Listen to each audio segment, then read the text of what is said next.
Hi, and welcome to the Mental Wealth Channel. My name is Lexi, and this is a space where anybody that has a mental health condition that have surfaced over the years due to different experiences, this is the space for you. If you know anybody that this resonates with, please send them this channel because we can all benefit from the tools and support. And everything that I'm about to share is not something that I made up. I am a peer, which means I am a person with lived experience with mental health challenges. And this is what I did, and this is what I do on a daily basis to help me cope. So let's get to it. So the first thing I want to acknowledge is congratulations for being here. For doing something for yourself, to trying something new, to try to have a better experience of your own life. It takes a lot of courage to look up how can I feel better. I can't tell you how many times I've Googled why am I so sad, how can I stop crying, and these types of videos come up. So the fact that we are looking for something, that you clicked on this, that is a huge victory that I want to acknowledge that you did today. So thank you for being here, or thank you for sharing it. That is not something to be overlooked. Now, the second reminder today is that it is okay not to be okay. What is not okay is to define yourself as that is not what defines us. One day does not define us. 1 week does not define us. Recovery is not linear. Recovery looks like this. That is recovery. It does not go in a progressive sense where, oh, I'm feeling good, I feel bad, now everything's gone. We move into curves. We are dancing in water. Recovery is not linear. And the fact that you're having a bad day doesn't mean that you are not whole, that you are broken, that there is something wrong with you. What I do suggest you shy away from is thinking that that is the norm, that you define yourself by these moments of pain and struggle. It is okay to have them.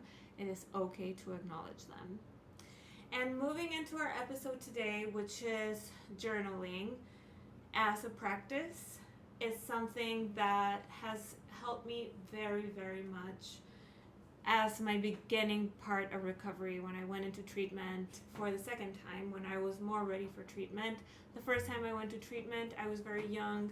I wasn't ready, and then the second time I went into treatment, I was ready, and the first thing I did was I got a journal. Just make sure that there's nothing written on it. It is blank. So for our third episode, it is journaling. The previous episodes talk about prompts to journal, which is the first thing I would do to your journal. So if you haven't seen my previous episodes, please check them out. One is about a victory list and what is a victory list, and the second one is on gratitude and what is gratitude and how do we use it. So for this episode, I just wanted to make sure that we got our journals ready, there's nothing written on it, and this is going to be our journey to recovery together, and we're going to write things down and we're going to practice them together. The way a journal works makes personally no sense to me.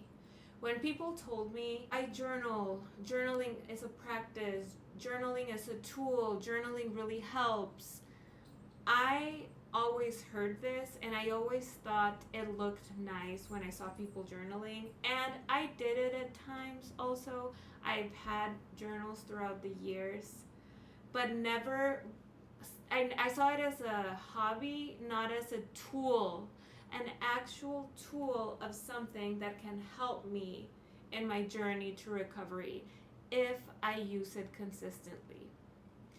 A lot of people come up to me when I tell them that I started a journaling practice, and they're like, what do you write? I don't know what to write. And that is a very valid question. I divide my journal in different sections. My journal has dividers. It has the victory and gratitude divider. It has a simple journal divider where I just write my thoughts. It has a divider for affirmations, and we'll get into that in future videos. And I divide it in different categories. But what I wanted to talk about today, since we're talking about the journal, I wanted to talk about the journaling section. How many of you wake up in the morning feeling a knot in your throat of anxiety, not knowing how you're going to start your day because your mind feels like it's about to explode? I know that happens to me very often. And for those that don't understand, that is great. And for those who do, that is also great. What I can tell you about journaling is that for some magic reason, you open that journal and you start writing down all the thoughts and all the pressures that you feel about why you are having that anxiety. And just write. So if you feel like you don't have time in the morning, if you can make your bedtime 10 minutes earlier, or leave your phone out of your room and put the alarm so you can still wake up, but you're not scrolling on your phone endlessly before bed, and then you have that little time to journal in the morning. And if you wake up and start writing down everything that's in your head, that pain in your throat will dissolve. And I am talking by experience, okay? This is my little disclaimer. I can't tell you anything that I haven't experienced, but I also can't promise that this is how it is going to be for everybody. What I can say is that I personally do believe that anybody that has a journal practice that they keep consistently on a daily basis for at least 30 days will see results. And I will stand by that. I will die on that hill. So if you wake up in the morning, watch episode 1, watch episode 2, do victory, do gratitude, and then on your next section, journal about what is going on. Put a 2-minute timer where you just write sentences in your journal. And I am so excited to see and to hear what came up for you, if this worked, if this didn't work. I'm excited to see the comments, how it progresses, because the first 2 days might not work, 3, 4, 5, the first 2 weeks might not work, but after a month, I know that you will find the relief of the anxiety. It won't go down to 0 maybe, but it will come down in intensity. And I've had that experience. I'm not the only one that's had that experience. And if you have a different experience, I would also like to hear about that.